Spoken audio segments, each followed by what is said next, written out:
Consider this equation: x raised to the negative second power plus x raised to the negative first power is equal to 20. What is the value of x? Now, if you want to try this problem, feel free to pause the video and give it a shot. So what do you think we need to do here? What's our first step? We need to understand the properties of negative exponents. For instance, x raised to the negative fourth power is equal to 1 over x to the fourth power. Let's write this over 1.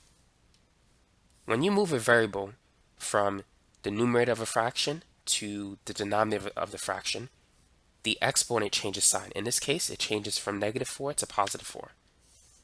And it can happen in the other direction as well. So x raised to the negative second power is equivalent to 1 over x squared. And x raised to the negative first power is 1 over x to the first power, or we could just write 1 over x. And that's equal to 20. Now the next thing that we want to do, what do you think is our next step here in order to solve this rational equation? The next thing that I recommend doing is getting rid of the fractions. We want to multiply every term by x squared. So we're going to multiply the first fraction by x squared and the second fraction by x squared. And whatever you do to the left side of an equation, you must also do the same to the right side of the equation so that the value doesn't change. 1 over x squared times x squared is simply 1. 1 over x times x squared, that's basically x squared divided by x. That's equal to x. You could think of x squared as being the multiplication of two x's, or two x variables together. So 1 cancels and we have 1 left over. So we just have plus x, and that's equal to 20x squared. Now what we need to do at this point is subtract both sides by x and negative 1. So what we're going to have at this point is 0 is equal to 20x squared minus x minus 1. So now that we've reached this point, what is our next step? What we have here is a trinomial where the leading coefficient is not 1. In order to solve this quadratic equation, we can either factor the trinomial or use the quadratic formula. For this problem, I'm going to factor it. So what we're going to do is we're going to multiply the leading coefficient by the constant term. 20 times negative 1 is negative 20. And we need to find two numbers that multiply to negative 20 but add to the middle coefficient, negative 1. So what two numbers multiply to negative 20 but add to negative 1? Well, this is going to be 4 and 5. But positive 4 and negative 5. 4 plus negative 5 adds up to negative 1, but these two numbers multiply to negative 20. So we're going to replace negative x with negative 5x plus 4x. So we have 0 is equal to 20x squared minus 5x plus 4x minus 1. Now, we need to use a technique called factoring by grouping. In the first two terms, we're going to take out the GCF, the greatest common factor, which is 5x. 20x squared divided by 5x, that's 4x. And then if we divide these two, that's going to be negative 1. Now, there's no GCF that we can take out for the last two terms, so we're just going to factor out 1. So we have 1 times 4x minus 1. Our next step is to factor another GCF. In this case, that's going to be 4x minus 1. Outside of that, we have 5x plus 1. So that goes here. So that's how we could factor 20x squared minus x minus 1. Now, using the zero product property, we're going to set each of these two factors equal to 0. So that's 4x minus 1 is equal to 0, and 5x plus 1 is equal to 0. Now let's solve. So in the first equation, I'm going to add 1 to both sides. So I get 4x is equal to 1. Next, I'm going to divide both sides by 4. So this gives me the first answer, x is equal to 1 over 4. For the next equation, I'm going to subtract both sides by 1. So I get 5x is equal to negative 1.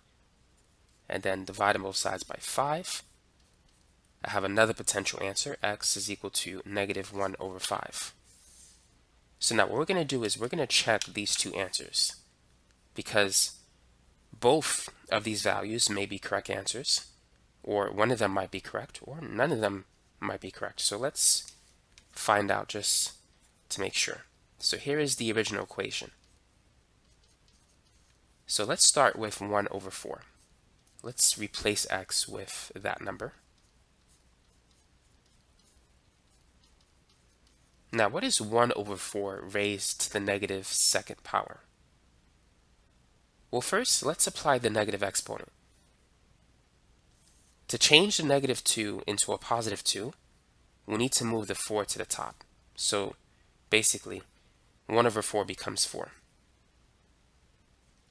1 over 4 raised to the negative 1 is just 4. But for those of you who want to show your work step by step, here's what you can do. You can write negative 2 as being negative 1 times 2. When you raise one exponent to another, you need to multiply.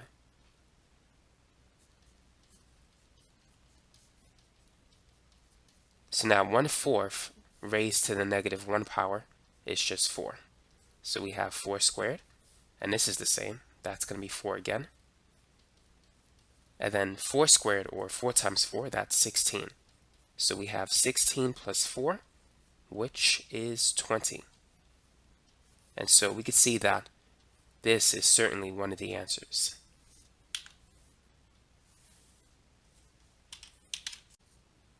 Now let's check the other answer. So let's replace x with negative 1 over 5.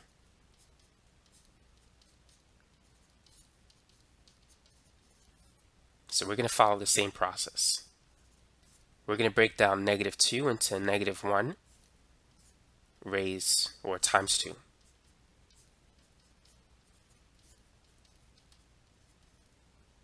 Negative 1 over 5 raised to the minus 1. We just got to move the 5 from the bottom to the top, just like we did with the 4.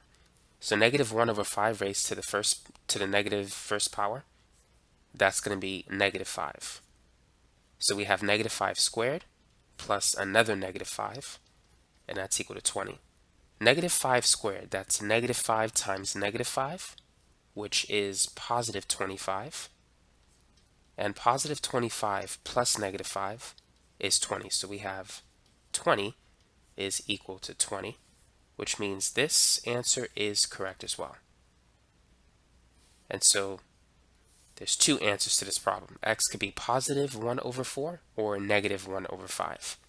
Either case, it will satisfy this particular equation. And so that's basically it for this video. So now you know how to solve this particular irrational equation.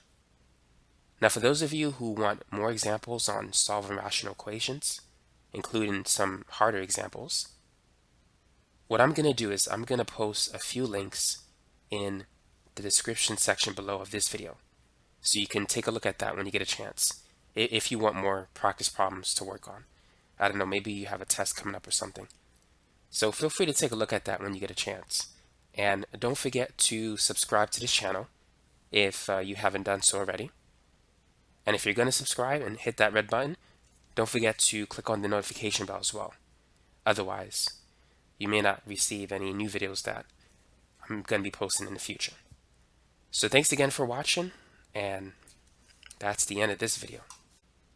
And lastly, don't forget to check out the end screens that are about to show up right now.